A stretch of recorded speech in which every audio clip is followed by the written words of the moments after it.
Welcome to POUSE out of the house. In this video I'm going to show you how for less than £20 I removed and replaced my original Honda Grom mirrors for these more modern looking mirrors and mirror blanking plugs.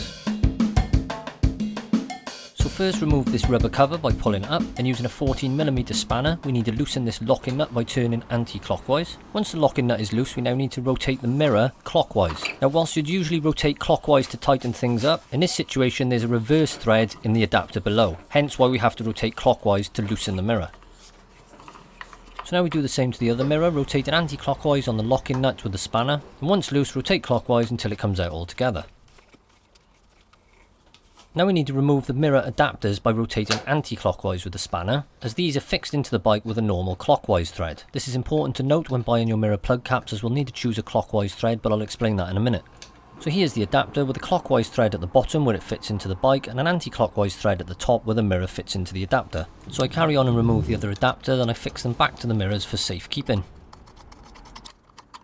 So here are my mirror plug caps, which I purchased from Amazon. When buying these there are a range of options. I had to choose 10mm diameter with a clockwise thread for both. If you're interested in buying these, I'll put all links to products and tools in the description section below. These can be added to the bike by simply rotating clockwise where the mirror adapters came out. For now I've done mine up hand tight and I'll just see how I get on. If they do come a bit loose then I might try a bit of Loctite in the future.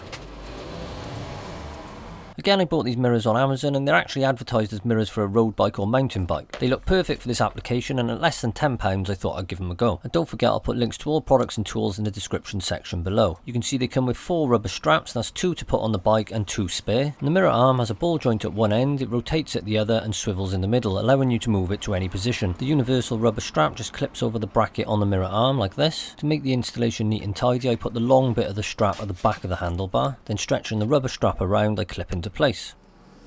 And with the mirrors more or less where I want them, I put the steering on full lock just to ensure that they're positioned so that they don't hit the fuel tank. Make any fine adjustments, then try again. Obviously you also need them in a position where they're suitable for looking behind. Then I peel off the plastic protective cover and move on to the other mirror in exactly the same way.